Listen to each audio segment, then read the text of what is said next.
28 فروری 2026 صبح کے قریب 8 بجے تہران کے آسمان میں اچانک زوردار دھماکوں کی آواز گونج اٹھی۔ کچھ ہی دیر میں دنیا بھر کے نیوز چینل پر ایک ہی نیوز چل رہی تھی States and Israel are launching airstrikes across Iran. کہ اسرائیل اور امریکہ نے مل کر ایران پر فضائی حملہ کر دیا ہے۔ The United States military began major combat operations in Iran. اور خبر پھیلتی ہے کہ اسی ایئر اسٹرائک میں ایران کے لیڈر آیت اللہ خامنائی شہید ہو گئے ہیں۔ Their supreme leader was killed after those joint airstrikes from the US and Israel. حملے کے کچھ ہی گھنٹوں بعد ڈونلڈ ٹرمپ اپنے social media platform Truth Social پر ایک شوکنگ سٹیٹمنٹ پوسٹ کرتے ہیں۔ انہوں نے لکھا، Khamenei one of the most evil people in the history is dead۔ Trump کے مطابق ایک اسٹرائک مڈل ایسٹ میں امن قائم کرنے کے لیے ضروری تھی۔ Our objective is to defend the American people by eliminating imminent threats from the Iranian regime.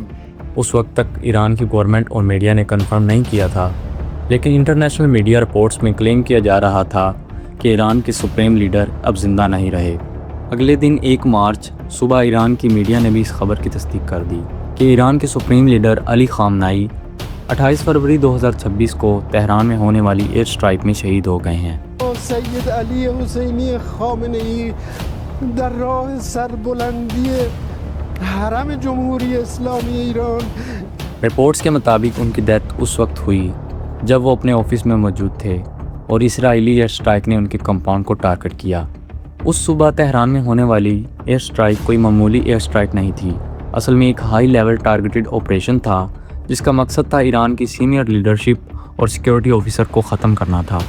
Us operation میں یونائٹڈ اسٹیٹس اور اسرائیل دونوں کی ملٹری اور انٹیلیجنس ایجنسیز شامل تھیں۔ انویسٹیگیشن رپورٹس کے مطابق اس ایئر اسٹرائک میں ایڈوانس سیٹلائٹ انٹیلیجنس اور ٹریکنگ سسٹمز کا استعمال کیا گیا، جس کے ذریعے ایرانین لیڈرشپ کی ایگزیکٹ لوکیشن ٹریس کی گئی اور پھر تہران کے اندر ایک پریسائز اسٹرائک لانچ کی گئی۔ اس ایئر اسٹرائک میں نہ صرف آیت اللہ خمینی بلکہ ان کی بیٹی، پوتی اور داماد بھی شہید ہو گئے۔ مگر کہانی یہی ختم نہیں ہوتی۔ سوال یہ ہے، کون تھے علی خامنائی؟ وہ ایران کی لیڈرشپ تک کیسے پہنچے اور کیوں امریکہ اور اسرائیل انہیں اپنا سب سے بڑا دشمن سمجھتے تھے؟ آئیے جانتے ہیں۔ 1939 میں ایران کے شہر مشہد میں پیدا ہونے والے خامنائی ایک مذہبی اسکالر تھے۔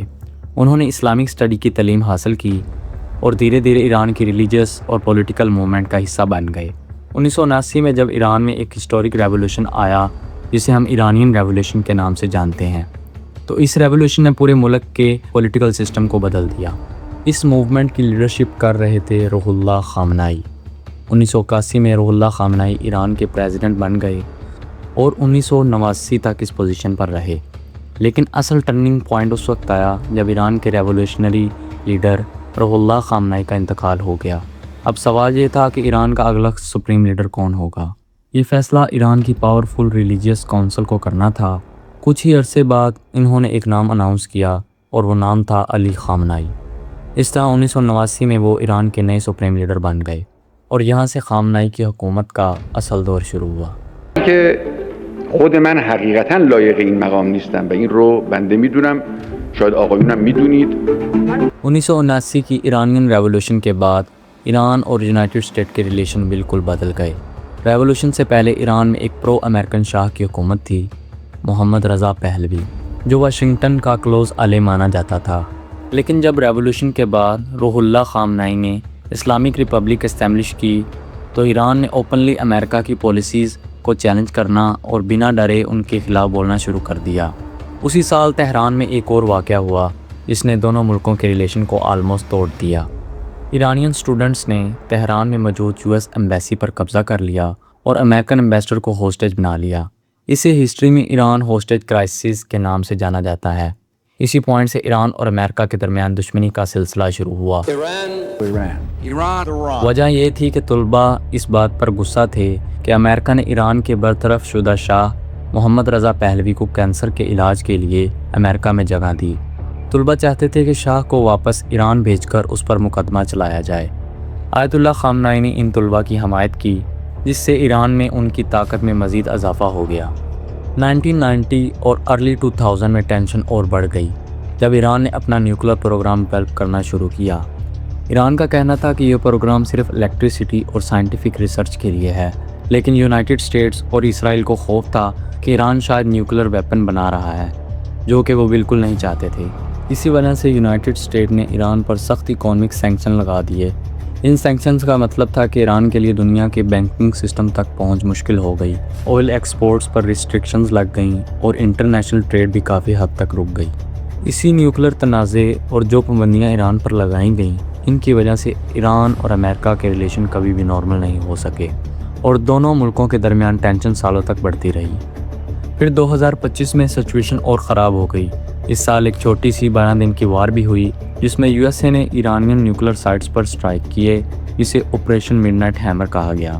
اس آپریشن نے ایران کے نیوکلیر انفراسٹرکچر کو ہیوی ڈیمیج کیا اور پورے مڈل ایسٹ میں ٹینشن کو اور زیادہ اسکیلیٹ کر دیا۔